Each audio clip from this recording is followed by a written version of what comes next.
Hello, everyone. Welcome back to SEC Roundup. My name is Tom Zucchero. I'm a partner in the investigations and white collar group at Paul Hastings. With me, as always, is my partner, Nick Morgan. Hello, Nick. Morning, Tom. And we are delighted to have a very special guest today, Dan Gallagher. Dan is the Chief Legal Officer of Robinhood and previously served as a commissioner of the SEC from 2011 to 2015. Welcome, Dan. Hey, thanks for having me, guys. Happy to be here. Oh, honored to have you. So we have seen over the last year or so a very aggressive rulemaking agenda from the SEC and Chairman Gary Gensler. And one rule he has talked about, but it hasn't proposed yet, has to do with meme stocks and an outgrowth of what we saw 2 years ago, early in the COVID pandemic, when meme stocks were going crazy in the market. Nick, do you want to talk a little bit about what Chairman Gensler has proposed? Yeah, and to be clear, Tom, there's not a proposed rule yet. So we're talking about a potential proposed rule. But to rewind a little bit, as you said, we all lived through, during COVID, the meme stock craze, whatever you want to call it, but where individual retail investors were investing in stocks that came to be known as meme stocks. And we saw some volatility, we saw some price rises, we saw some phenomenon that were unusual. There was, in response to that, political pressure from Congress and elsewhere for the SEC to do something about it. And one of the things that Chair Gensler did was to have the staff look into what occurred and report back. The staff did that. In my view, the conclusions were not all that helpful, but that report was out there. The pressure, I think, to do something is still exists on Chair Gensler. So in a fairly recent speech, Chair Gensler talked about the potential of proposing a rule that would really fundamentally change sort of the plumbing of the way trading occurs. And if this rule gets proposed, one of the things he talked about was requiring that market orders be sent to auction, which would be a very different way from the way trades are handled today. So that's what we want to talk about is that potential proposed rule, Tom. Dan, you have a perspective on this, both as the Chief Legal Officer of Robinhood and also as a former commissioner. We'd love to hear your perspective on what Gensler might do and whether it's a smart thing for the markets.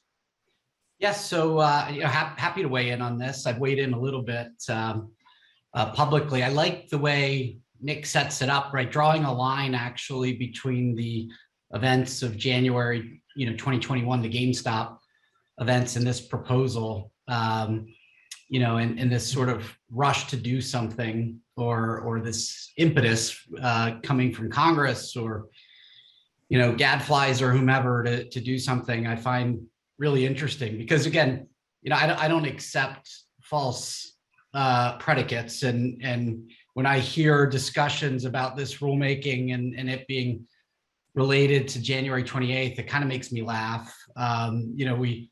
There's this narrative of January 28th, like it was some big market structure issue.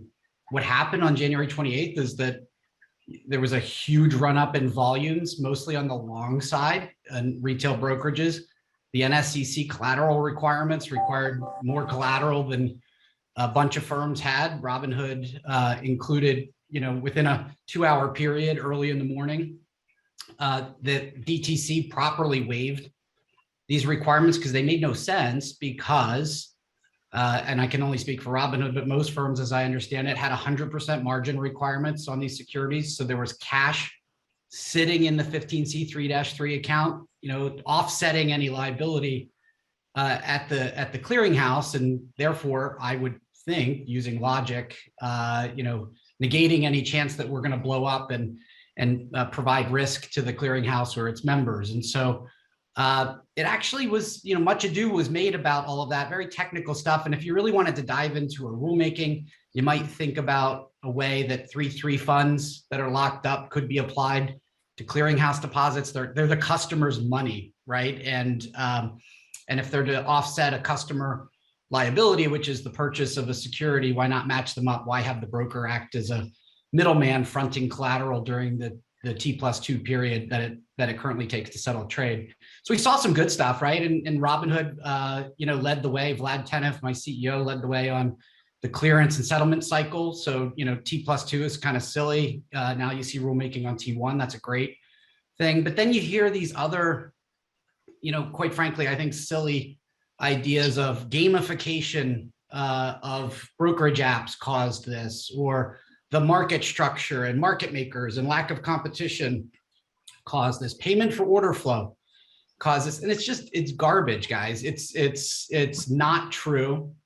It really falls squarely into the bucket of don't let a good crisis go to waste. And, I lived a lot of my life on the commission dealing with the remnants of not letting a good crisis go to waste, also known as Dodd-Frank. And, I lived through the crisis in trading and markets, and Dodd-Frank didn't resemble a lot of that to me. So, but here we go again. As Ronald Reagan said, there you go again. And we're dealing with this false impetus to regulate on this proposal itself, or this idea of a proposal, whatever it may be. I mean, it's kind of hard to argue against order by order competition. That's what Chair Gensler talks about. Sounds really good.